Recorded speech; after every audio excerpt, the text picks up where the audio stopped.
Fala aí, meus amigos, tudo bem com vocês? Sejam bem-vindos a mais uma edição do Fala Baixista, muito especial hoje. Eu estou recebendo um grande amigo, um grande baixista, a enciclopédia da disco, soul, funk music no Brasil.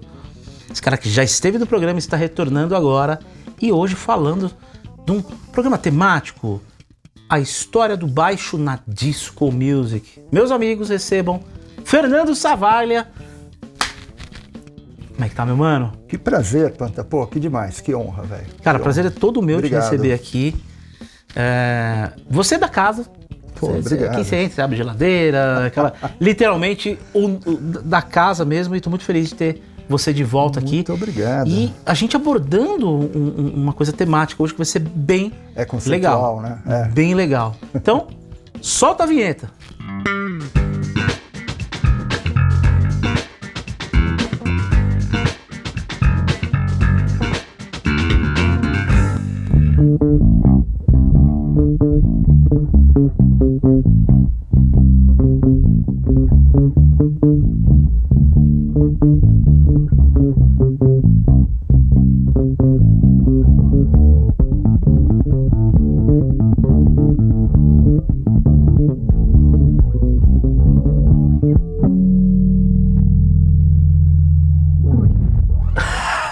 Show de bola, show de bola. Savallia, obrigado, cara. Obrigado por voltar aqui no Fala Baixista.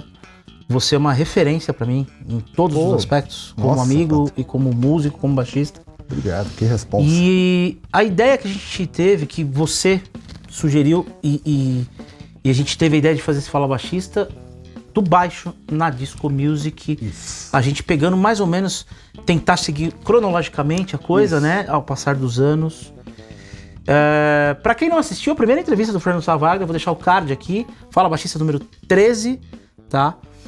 E hoje abordaremos essa questão, o baixo na disco, os principais nomes, a história, etc e tal. Bom, tua relação com a disco music é um negócio que vem da época mesmo, da né? época, eu estive presente, né? Testemunho ocular. Tinha 11, 12 anos, a minha irmã já gostava de disco e eu já ficava encantado. Eu não sabia o que era um baixo, mas o som do baixo, né? E aí eu comecei em bailinho e com 12 anos eu fui na Banana Power, que era uma discoteca muito famosa aqui de São Paulo. E eu lembro que na hora que eu entrei, minha vida mudou, né? E é engraçado porque eu tô escrevendo um livro sobre a história da disco, né? Na visão de um baixista, mas eu quero fazer um livro que fale do lado antropológico, do lado social, as crônicas, as histórias pessoais dos baixistas, produtores e tudo mais.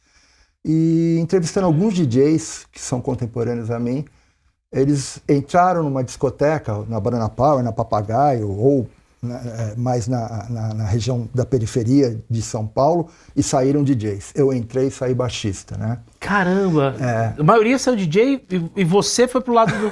escolheu o lado grave da força. Mas por quê, Panta? Porque quando você entrava numa disco, tem uma presença invisível, mas ela tá o tempo todo ali.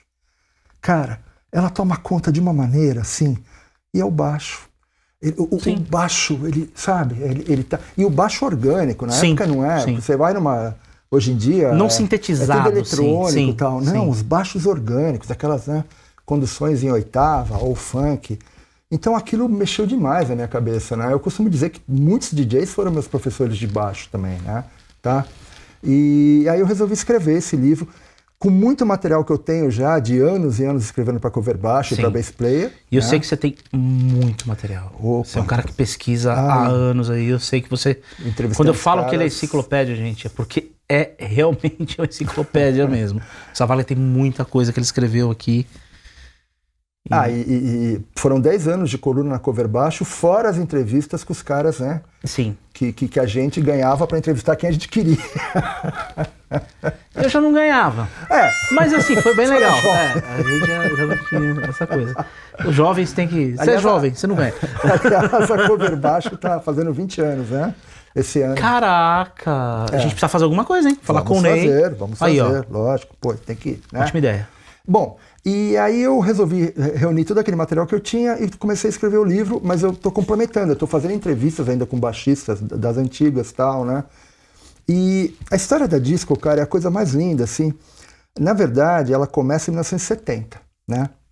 O ano mesmo, não a O ano mesmo. Sendo mais preciso, o ano de 1970, quando um DJ chamado David Mancuso, ele morava numa ocupação, num loft, no sul de Manhattan, no Village, e ele era um apaixonado por música, assim, mas apaixonado, quando eu digo música para ele, é como se fosse uma espécie de religião.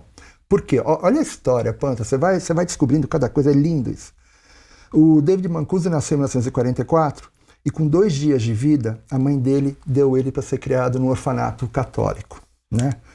Eu sou psicanalista também, e a gente sabe o que a rejeição da mãe, nesse caso, ela pode provocar psiquicamente, né? Sim. Os processos psicóticos e tudo mais, assim. E ele foi criado por uma freira que cuidava dele e mais 19 crianças. Eram 20 ao todo, né? Todos muito pequenos, assim. A irmã Alicia. E o que acontece? Ela, para alegrar a molecada, todo domingo tinha uma festa que tinha bolo, refrigerante, qualquer coisa assim, e música. Música. Então ele cresceu escutando música e se encantando com aquilo, né? Desde muito pequenininho, assim, né? E a gente também estuda em psicanálise, principalmente um psicanalista inglês chamado Donald Winnicott, que fala de objetos transicionais, que são objetos que a gente usa para suportar as angústias, né, da separação com a mãe. O Mancuso, ele colocou a música naquele lugar. Então, a música para ele virou uma espécie o que a gente chama de construção ontológica, é onde ele vai, quando ele está angustiado, ele vai para a música. Não precisa ir muito longe, a gente faz isso. Você faz isso, eu faço. Eles fazem, provavelmente, né? Com certeza. E ele resolveu, em 1970, ele já estava morando nesse loft em Nova York, fazer uma festa, né? E montou um equipamento de som razoavelmente bom para a época, assim, e chamou uns amigos. O Village é o bairro dos modernos em Nova York, né?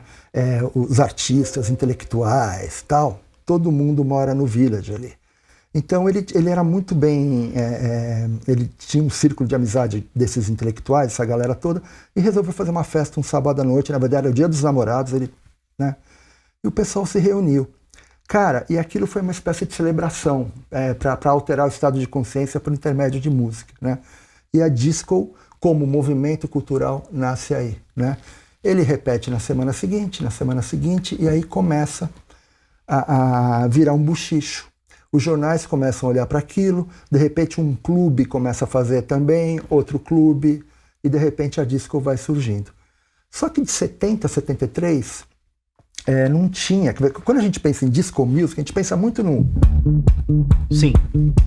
Esse padrão de tônica oitava, né? Muito característico da disco. Pois é, só que até 73 não tinha nem a batida disco. Era diferente. Era. O que eles ouviam, né, nessa época, de 70 a 73?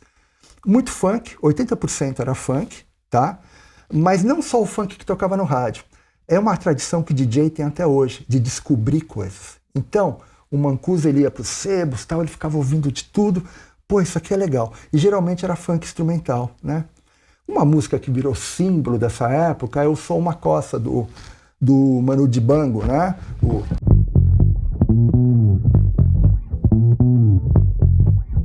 Baixa isso. Tá? Puta, esse groove aí... E aí é um sax, é instrumental, né? Isso virou a música símbolo dessa fase, do começo da disco, né? 7-3 a gente pode colocar aí, né? Não, aqui é 72, essa música não sai de 72. Um pouquinho antes. Mas de 70 a 73 era isso. Tocava muito War, que é uma banda de funk instrumental, muito funk instrumental tocava. Era mais fraseado, o baixo então aí nessa situação ele era mais fraseado do que conduzido com oitava em si. Era mais próximo do funk mesmo. É funk, né? Funk. Ainda é funk. É funk. Tá. Eles ouviam muito funk. Assim, 80%. E o resto? 10% de música africana, que eles tocavam, muita, world music, e 10% de esquisitices, mesmo, até rock progressivo tinha. Então você vê, os caras iam para um ritual. Caraca, mesmo. É louco, totalmente distante, assim, de se pensar, né? Pois é. Mas aí, o que a gente conhece como disco music começa a nascer em 73, na Filadélfia, que é a 150 quilômetros de Nova York, mais ou menos, num estúdio da Sigma, o famoso Sigma Studios, né?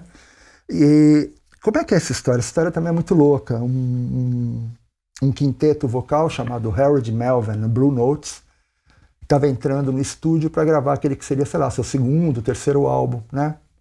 E tinha o triozinho ali da cozinha, que era um barato, que era o Ronald Baker no baixo, né? O Ron Baker, monstro. Nossa Senhora. O Harry Young na batera e o Norman Harris na guitarra. Eles andavam juntos, parecia três comadres, assim, né? E eles eram marrentos, assim, né? Quando eles não gostavam da música, eles ficavam falando mal, tal, né? Eram umas figuras, assim. Que coisa, hoje em dia não tem isso. Não, hoje em dia não. Só que ao contrário. Mas tudo bem. E aí o que aconteceu? Tem gente que... O Harold Melvin ia para gravar o que seria, sei lá, a 7ª, 8ª balada do disco. Aí o Harry Young falou, não, cara, outra não, puta saco, né? Já sei, eu vou jogar esse andamento para frente aqui dessa música e vou bater um funk nela, vamos ver o que acontece, né? E ele fez, e não ficou legal. Por quê? Porque a letra era muito romântica, né? Tá. A música chama The Love I Lost, o amor que eu perdi. Era mais balada, era mais um clima mais... Aí ele teve uma ideia, peraí, e se eu jogar o bumbo nos 4 tempos fortes, né? E o chimbalzinho no contra. Exato. Aí nasce a batida disco, o baixo oitavado ainda não. Mas a importância desse passo foi... Pra história da música mundial, isso aí foi fundamental. Porque o dance, o eletrônico veio daí também. Sim. Né? E o que é legal? É muito curioso se você olhar anatomicamente, né? O funk, a batida funk, ela é muito política. Ela tem uma autoafirmação dos afro-americanos, né? Esse é o meu som, é assim que eu sou, né? Uma coisa assim, né? Quando ele tira essa política, ele deixa a coisa linear, mas ela continua dançante. Sim. Né? Só que aí a coisa sincopada se perde um pouco, né? E o que o Ron Baker ele bolou para esse primeiro groove de Love I Lost? É uma coisa muito simples, né?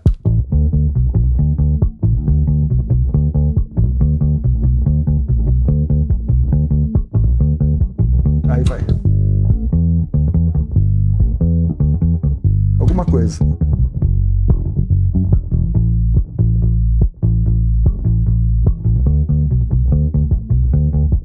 Que é um padrão que e a batera já nessa pegada.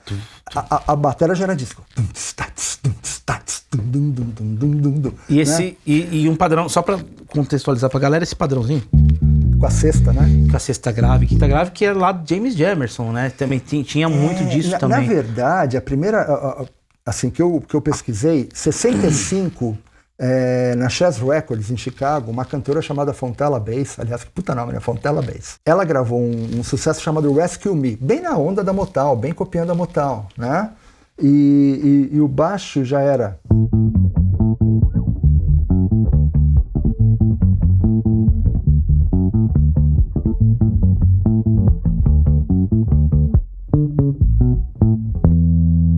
Então já tinha esse padrão, em 65 já tinha esse padrão. Aliás, quem gravou esse baixo é o Louis Satterfield. Começa as nerdices agora, né? Que era depois ele foi trombonista do Earth, Wind & Fire. Ah, ele passou pelo Earth, Wind & Fire. Como trombonista. Como trombonista. Trombone é clave de Fá também, né? Acho que é. Trombone talvez seja clave de Dó, né? Não, acho que é clave de Fá mesmo. Clave de Fá. Então tá perto.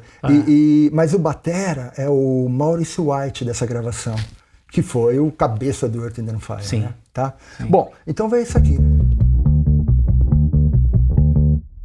73, a primeira disco da história, o baixo assim. Na verdade, esse baixo também serviu até 78, 79, você vai encontrar, né? Esse padrão, assim, com a sexta e a quinta, né? E quando que chegou esse baixo aqui, ó? Que legal. Vamos lá. Isso chegou em 75, nos estúdios da Motown, na Califórnia, em Los Angeles.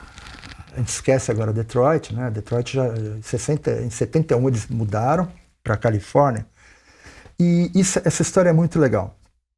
Um baixista de uma banda chamada LTD, uma banda de funk, o cara era slepeiro, o Harry Davis, que também era baixista de estúdio da Motown, tá? E foi uma dificuldade descobrir exatamente a história desse cara, porque tem muito pouca informação. A Motown, né? A Motown, como sempre, não dava informação de nada. No disco quase nunca tinha quem gravou. Créditos, etc. Né? Tanto é que tem a famosa briga, né? É Jamie Jamerson ou karaokê? É Jamie Jamerson ou karaokê? Ninguém sabe, né? Porque confundem, porque os dois gravavam pra caramba, né? Pois é, mas especificamente dessa música que eu vou falar agora, que foi a primeira linha de baixo, assim, eu tive que ir atrás até do sindicato de Los Angeles de músicos para saber se eles tinham a ficha ainda. Não. Falei com 2 caras que são especialistas na história da Motown, que escreveram um livro, agora falhou o nome, mas... Não tem informação também. Não tem. Mas, como o nome do produtor tá no disco, o produtor ele gravava com aquele time. Então, tem tudo para ser um cara chamado Harry Davis, né? Que é o primeiro cara que pensou de maneira, né, propositalmente usar essa condição. O que acontece? Ele era muito fã do Larry Graham, né? Que é o pai do Slap. O pai do Slap. O pai do Slap. Né? E o Graham, quando lançou o primeiro disco, solo não, com a banda, o Graham Central Station, isso, né? 73, ele já tinha uns padrões de... Essa coisa de bumbo caixa, né? Aquela coisa. Isso. E aí, o que acontece? O disco abre, acho que se não me engano, com um cover do Al Green, que ele já usa, né? Alguma coisa assim, né? Acho que a música é assim. Olha. Mas você vê que na pegada percussiva. Já né? na percussão. Pois é. E aí, o Harry Davis, muito fã do Graham, ele resolveu adaptar. E se eu tirar essa pegada de percussão e levar na condição... E dedilhar mais. Né? Do que percutir, né? Em vez de fazer isso aqui, ele faz... Isso. Fica, né, uma coisa mais... Mais suave. Mais suave. Cara, e vamos falar a real, é muito sofisticado, né? O efeito é muito sofisticado. Eu acho legal pra caramba. Adoro tocar. E o que acontece? Ele vai gravar um disco, aquele que seria o último disco dos Jacksons, ainda chamava Jackson 5, na Motown. Eles já estavam com um contrato assinado, acho que era com a Epic, então, mas tinha que, por contrato, lançar um último disco. Mais um disco. E eles resolveram regravar um antigo sucesso da Supremes, gravado em 68, chamado Forever Come Today, né? E... curioso que em 68 era o Jamie Jamerson que gravou o baixo, né? E em algum momento lá, eu ouvindo a original, tem um momento que ele faz assim, mas você vê que o padrão ele não fixa esse padrão. Talvez tenha sido, não sei, né? Não é exatamente linear. Você vê que ele não é uma coisa que ele quis fixar isso, né? O que o Harry Davis faz, né? A música, deixa eu só lembrar o refrão, é alguma coisa assim. My forever come today when you walk into my life. E aqui entra uma batida de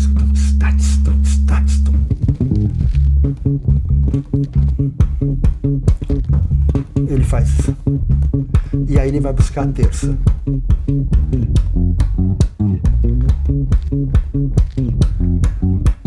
E fica uns 2 minutos assim. É lindo isso. E de vez em quando ele vai pra sexta relativa.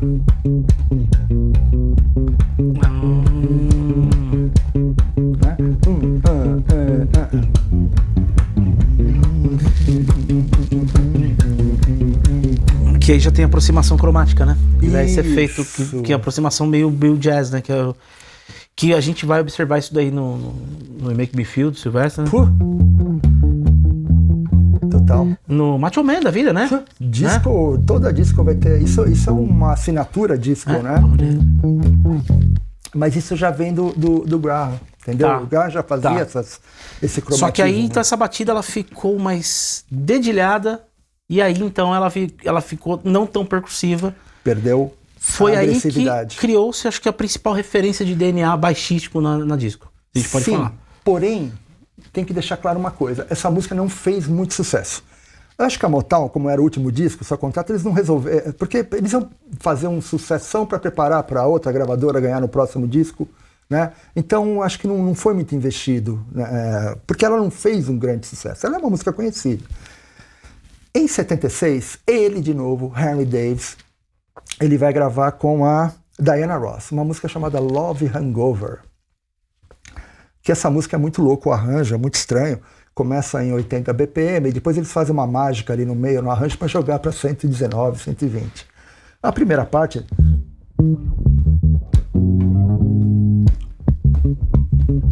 é uma balada. Cara, que som. É linda essa música. Nossa, bonito demais. É. Mas aí, o groove, quando entra, né, a batida disco, fica um negócio mais ou menos assim. Mas eu não lembro, quer ver assim.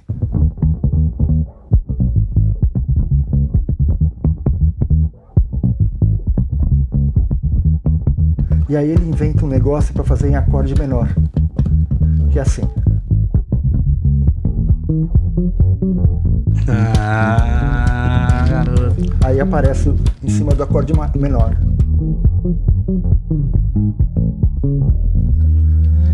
Que aí você vê que é referência, né? Eu já vou pensar em Everybody Dance, que é dó menor, que tem também uma passagem nessa pegada. Você vê como as coisas vão se explicando? É muito legal. Sim. Isso. Perfeito. Eu associei a isso. Então faz sentido, né? E um monte, né? E um monte. Ok. Isso é 76, como é de 76. Legal. Bacana. Isso aqui já fez um pouquinho mais de sucesso. Mas nesse ano mesmo, ele pra Motown, olha como a coisa, né? Vai girando, como você acabou de falar. Ele vai gravar com uma cantora chamada Thelma Houston. E aí, meu amigo, aí o bicho pega, né? Por quê? O que acontece? Curiosamente, a Motown escolheu para ela gravar um sucesso que era do Harold Melvin, do Blue Notes, chamado Don't Leave Me This Way, que o Ronnie Baker tinha gravado original. Um ano antes, 75, eu acho. Eles resolveram regravar. E é engraçado, né? As duas que competiam ali naquele mercado, mas vamos gravar. Compraram o direito, vamos gravar até uma Houston, Don't Leave Me This Way. Todo mundo conhece, são clássico do clássico, né?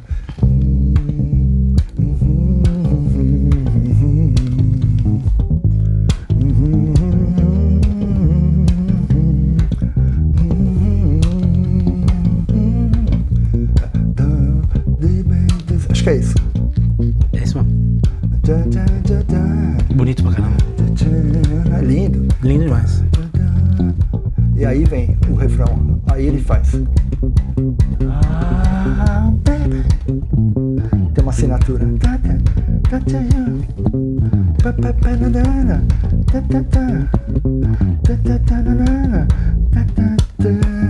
Sendo que essa assinatura, né?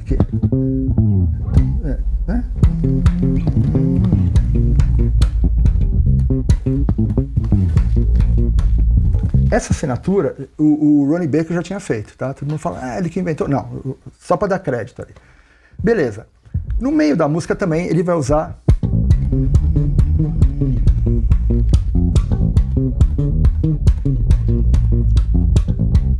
Essa música foi, em primeiro lugar, entrou no imaginário, produtores, baixistas e todo mundo descobriu os baixos dessas condições em oitava. Então aí foi 76. Aí explodiu, velho. Solidificou a coisa. Solidificou, né? Vinha como uma novidade, o Forever Come Today do Jackson. Que interessante isso. A Diana Ross, o Love Hangover. Puta, que demais esse baixo. Mas aqui, pá, né? E aí a gente começa a já pontuar nomes mais famosos ao gosto da galera. Chic, Earth and the Fire. Quem mais? Keith Sunshine Band. Sim, então, aí é que tá. A gente, como é que a gente pode dividir para o pessoal não ficar confuso, né?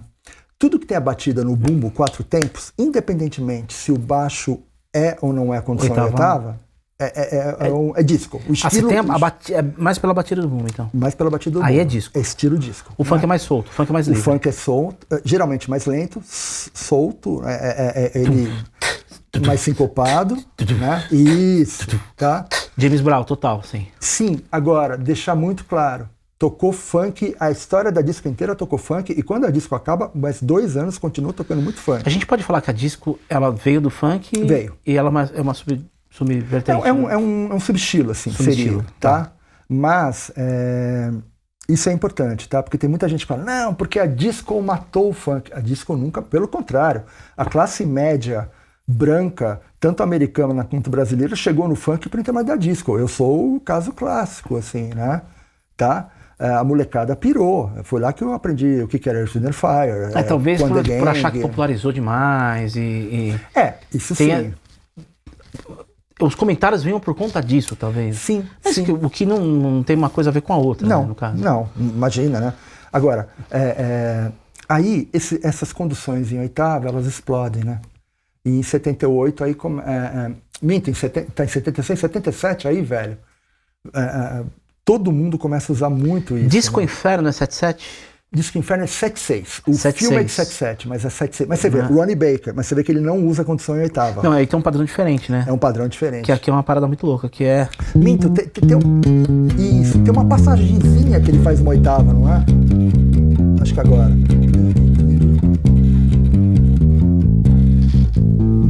Isso, aí. A passagem cromática tem.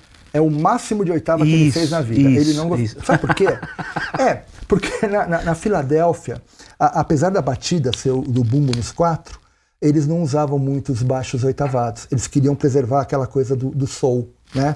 Então, por isso que o pessoal chama Sound of Philadelphia, o Philly Soul, é muito específico. A batida é disco, mas as conduções são mais de soul, tá? Ô, Savaga, agora, como tudo na música de vertentes tem o nascimento, a solidificação, o auge, e aí começa a sair de cena. Sim.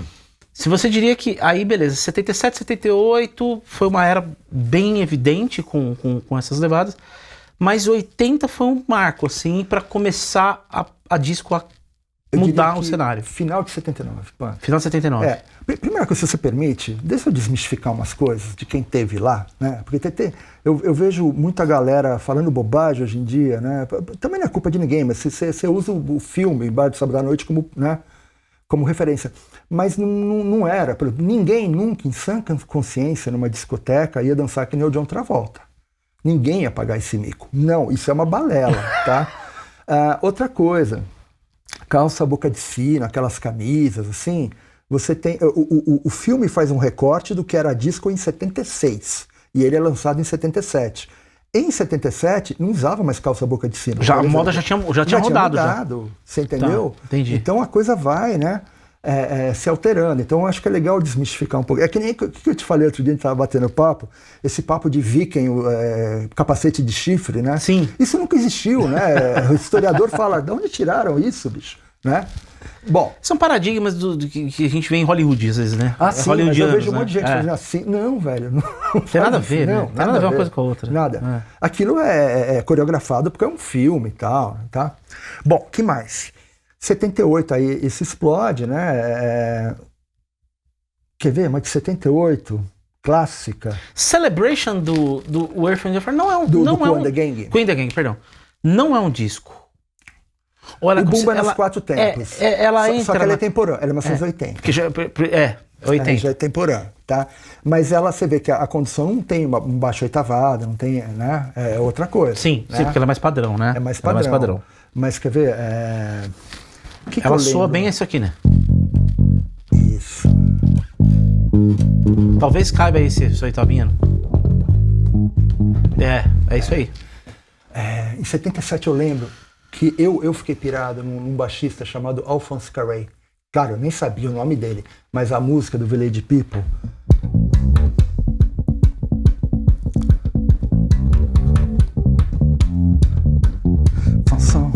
Fonson Street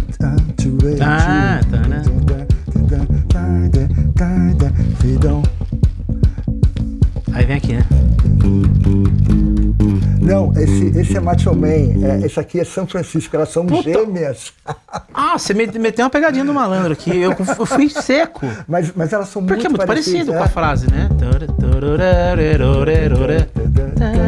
Só que essa faz.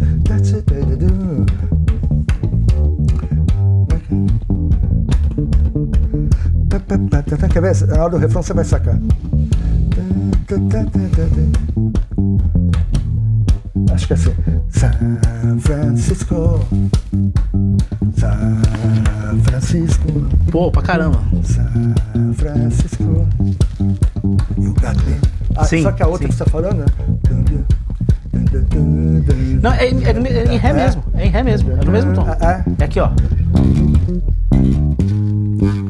O original é? É o mesmo tom, por isso que eu fui seco. Eu confundi Não, lindamente. mas elas assim. são irmãs gêmeas. Agora faz sentido. Agora faz sentido. Acho que dá pra falar que o Macho Man puxou um pouco desse.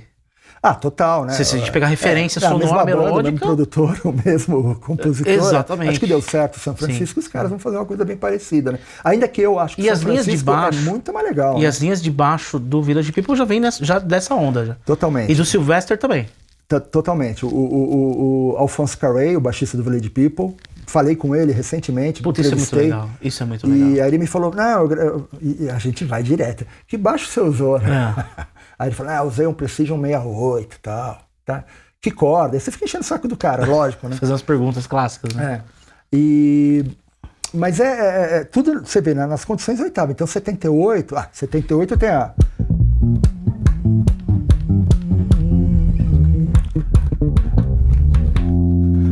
Abra suas... Solte suas... Foi gravado em Los Angeles, né? Tá. O baixista do Que no Toto. Brasil virou... Ah, não. Já é original das frenéticas, né? Seu sonho mais louco. Nossa, que O doideira. baixista é o... Lindo, leve, solto. O baixista é o baixista do Toto, tá? David Hungate. Isso, David Hungate. David Hungate. Que gravou os primeiros do Toto. Sim, ele gravou... Antes do Mike Porcaro. Ele gravou essa com o Porcaro na batera, o irmão Porcaro, o baterista. Jeff Porcaro. Jeff Porcaro. E ele gravou no ano seguinte, que loucura, né? Uma música do Chico Buarque, acredite. O Pecado Rasgado, uma gravação do Ney Matogrosso. É mesmo? Que é uma puta levada disco. A mesma cozinha. Eles iam gravar em Los Angeles. David Hungate? David Hungate. E esse cara tá nativo até hoje. O último do Toto foi ele que fez. Ah, ele voltou? Ele voltou, ele fez o último do Toto, cara. Esse cara no estúdio. Monstro, né? Monstro. Porque o Nathan East faz o Toto ao vivo, se não me engano, né? Ele entrou, o Lee Sklar fez um tempo, depois o Nathan East fez. O Nathan East é o cara mais milionário do mundo de Sideman, né? Ele toca com todo mundo, o Nathan East. Ele gravou muita coisa com o Barry White. É, então. Ele e o... Pô, mas é legal esse lance. E aí, 80 em diante, a coisa começou a perder perdeu o hype, de repente. Final de 79. A disco ficou tão... Tudo era disco, né? Aliás, muitos roqueiros gravando discos legais, né?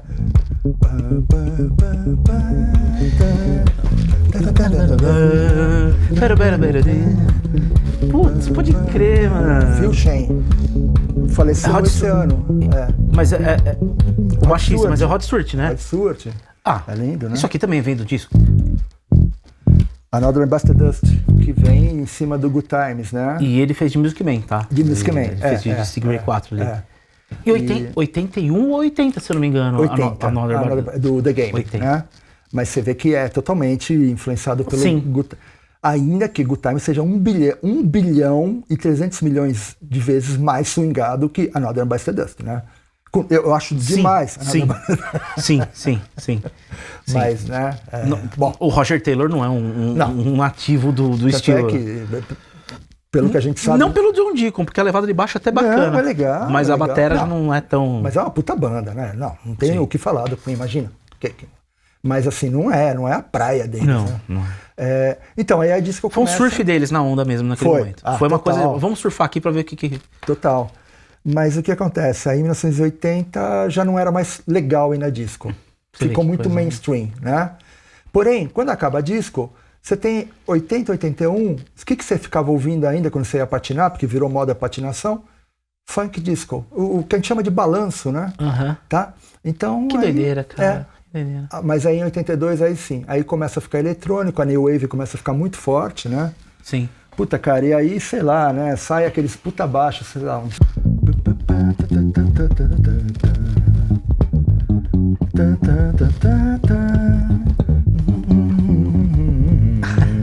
Muito legal.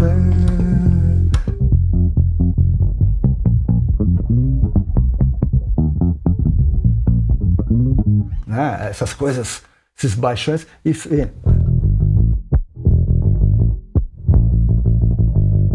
Pô, velho, aí não, né? Pô, Em Savaga. 82 eu me senti velho. Não, nada contra a B-52, mas, porra, sai uns puta negócio, né? Um swing e tal, fica aquele rockinho mais, né?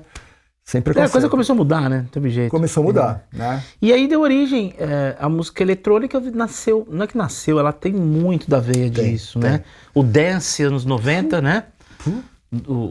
Depois virou, sei lá, veio drum and bass e um monte de vertentes. Eu não manjo nada de eletrônico, gente. Vocês estão perguntando pro cara mais errado do planeta pra falar de música eletrônica. Duran eu não sei Duran, né? nada. Duran Duran é bem... Duran Duran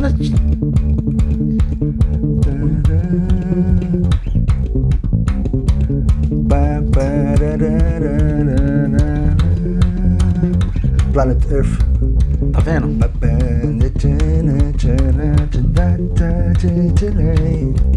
Se bem que ele faz, né, com a palheta. Sim, mas cabe perfeitamente. Cabe perfeitamente. Savaga, obrigado demais por essa... Eu que te agradeço. Acho que foi mais do que uma aula, foi um workshop, uma palestra ao vivo que vocês tiveram aqui no Fala Baixista sobre o nosso instrumento aqui na Disco Music. Meu, que banho de informação que você deu. Pô, obrigado. Eu adorei. Tem muita coisa que você falou aqui que eu... Vocês viram que eu dei um monte de fora, né? Toquei um riff continuando, que era outra coisa que ele tava tocando, pra você ver como você... Um centésimo do que esse cara sabe de música. Pô, Panta, fala isso. Obrigado demais. Obrigado, velho. Obrigado por ter vindo aí. Espero que tenha curtido. Demais. E compartilhar o teu conhecimento aqui com a gente. E foi mais um Fala Baixista aqui pra conta, meus amigos. Esse foi Fernando Savaga, que é a enciclopédia do groove no Brasil, contando aqui a história do baixo na Disco Music. E deixa o like aí, se inscreve no canal, que tamo junto. Beleza? Nos vemos no próximo programa. Valeu!